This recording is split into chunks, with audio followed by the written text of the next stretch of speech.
Oi, pessoal, tudo bem? Nós chegamos na Carta aos Hebreus e acabamos os livros de tio Paulo. Carta aos Hebreus é um livro que ninguém sabe quem escreveu.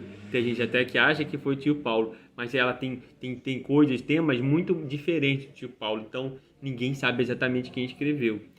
A Carta aos Hebreus, ao mesmo tempo, ela é simples e ao mesmo tempo ela é muito complicada. Ela é simples porque ela fala da superioridade de Jesus. Ela fala que Jesus está aqui em cima e a gente tudo está aqui embaixo. Mas ao mesmo tempo ela é muito complicada porque ela fala de muitas coisas que tinham lá no Antigo Testamento para dizer que Jesus era superior a isso tudo. Eu tive até que anotar de tanta coisa que é para não me perder. Fala que Jesus é superior aos anjos. Fala que Jesus é superior aos 5 primeiros livros da Bíblia, que é a Torá, o Pentateuco. Fala que Jesus é superior a Moisés. Jesus é maior do que a terra prometida. Jesus é maior do que os sacerdotes.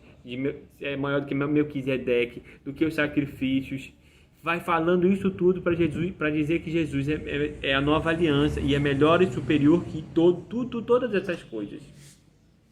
Ao mesmo tempo, tem um outro tema também bem complicado, né, nessa carta. Que a carta fala de forma bem clara que Jesus é 100% homem e 100% Deus. Aí eu fiquei pensando, como é que eu vou conseguir explicar isso para esse povo? Até para poder, eu também tive que entender primeiro, ter um exemplo. E um autor escreveu da seguinte forma: imagina um homem que está preso dentro da areia movediça. Sozinho, ele não consegue sair da areia movediça, porque ele está preso lá dentro. Quanto mais ele se mexe, mais ele afunda. Mas tem um outro homem que está fora da areia movediça.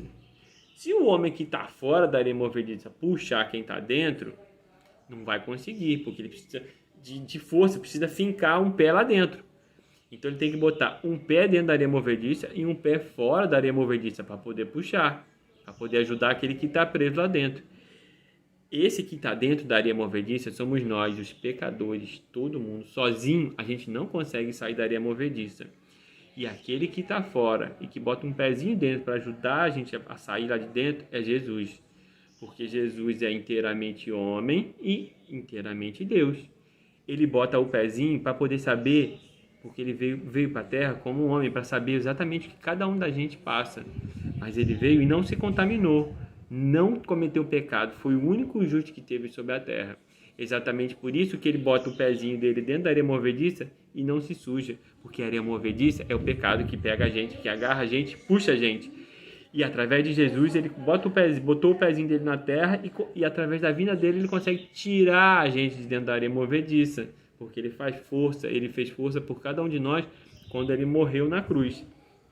Essa é a explicação de por que Jesus é 100% homem e 100% Deus. Como Jesus, Criador, não tem pecado, ele pode nos salvar, nos puxar para fora da areia movediça. E como homem, criatura, ele sabe por que a gente está preso dentro da areia movediça. E ao mesmo tempo Jesus tem um pé dentro e um pé fora. E aí ele consegue tirar a gente lá de dentro. Tem muita coisa na Bíblia que eu não consigo entender. E eu tenho certeza que você também não. Tipo, eu levei muito tempo para conseguir entender isso. Eu espero que eu tenha conseguido explicar para vocês entenderem e aceitarem por que Jesus é 100% Deus e 100% homem. Mas tem muitas coisas, as coisas que eu não consigo aceitar, eu tenho que... As coisas que é o melhor, as coisas que eu não consigo entender, eu tenho que aceitar pela fé. E aí é que eu te pergunto, qual é o tamanho da sua fé? Porque se aqui está bem pertinho, a sua fé é muito grande, mas a sua fé também pode ficar pequenininha lá longe. Qual é o tamanho da sua fé? Jesus fala várias vezes que a gente tem que ter fé do tamanho de um grão de mostarda. O grão de mostarda é uma coisa pequenininha, tão pequenininha, parece tipo um cravo que fica na pele da gente, às vezes uma farpa, uma coisa bem pequenininha, ínfima. A gente mal consegue ver, mas que se a gente tiver fé, a gente vai poder mandar uma montanha para o lado e a montanha vai. A gente vai poder fazer coisas maiores ainda do que Jesus fez. Mas quando Jesus fala de uma fé ser pequena ou de uma fé ser grande, ele não está falando sobre o tamanho, sobre a quantidade de pequeno ou grande. Ele está falando da duração, de quanto tempo vai durar a nossa fé. Se a gente está disposto a obedecer 100% do que a Bíblia diz, a palavra, se a gente está disposto com o coração aberto para aceitar. Porque, como eu falei, nem tudo eu entendo, nem tudo você entende. Mas a gente tem que obedecer, tem que seguir. Quando a gente confia em Jesus, mesmo quando a gente está dormindo, isso é fé. É esse tipo de fé que Jesus quer de cada um de nós. Que a gente obedeça 100% ao que Ele quer. Então, o autor do livro de Hebreus, ele tenta definir o que é fé. E fala assim, fé é a certeza das coisas que se esperam. A certeza de coisas que a gente não consegue ver, não consegue enxergar. E aí lá no livro de Hebreus, ele cita vários exemplos de pessoas que tiveram muita fé. Ele fala, ó, Noé, Abraão, Sansão, Moisés, Samuel, Daniel e muitos outros que foram considerados heróis da fé. Mas olha só, eu tenho que também destacar que a vida não é só vitória, não.